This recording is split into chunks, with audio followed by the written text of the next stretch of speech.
You're watching Alabama's WVUA News at 6. I'm Philip Coleman. And I'm Lynn Brooks. Tonight on WVUA News at 6. FEMA disaster centers closed today, but you can still get help. We'll tell you how. And inmates in the Tuscaloosa County Jail are accused of a plot to kill a jail employee. But first, tonight's top story. Many signs were destroyed on 15th Street by that April 27th tornado. And hundreds of signs that once lined 15th Street are now gone, and the recovery and rebuilding process is underway.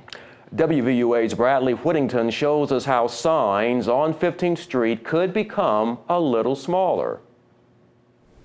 They've lined 15th Street for decades, but now a new ordinance could force business owners to change their signs. Tuscaloosa Planning and Development Director John McConnell explains why. Several of the affected businesses in the recovery zone may have had signs that were essentially grandfathered under a previous ordinance that would no longer be permitted under our current laws.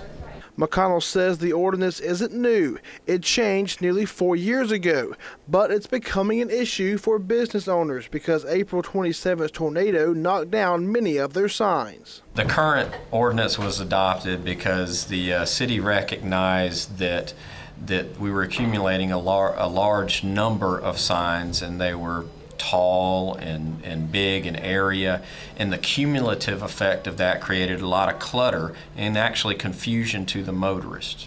McAllister's Deli General Manager Britt Marshall says their T-sculpture created out of a damaged oak tree has their logo on it, and because of the updated ordinance, it might become their only sign. The old oak tree was split in half, and he took a glass of McAllister's tea and just made it look like one. Well, that included, the McAllister's Deli logo on the front of it, and that seems to be a question as to whether or not that makes that a sign, or is it a piece of art, or is it part of the recovery. Some businesses say the size of their sign isn't that big of a deal, but for places like Taco Casa, whose large cactus used to sit here, the situation is not the same.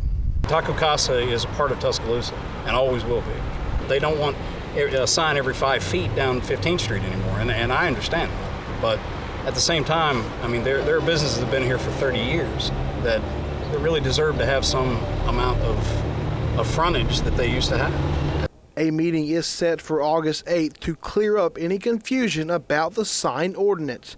Reporting in Tuscaloosa, Bradley Whittington, WVUA News. And under the current ordinance on 15th Street, a pole can be 150 square feet and 25 feet high, while a monument can be 150 square feet and 15 feet high.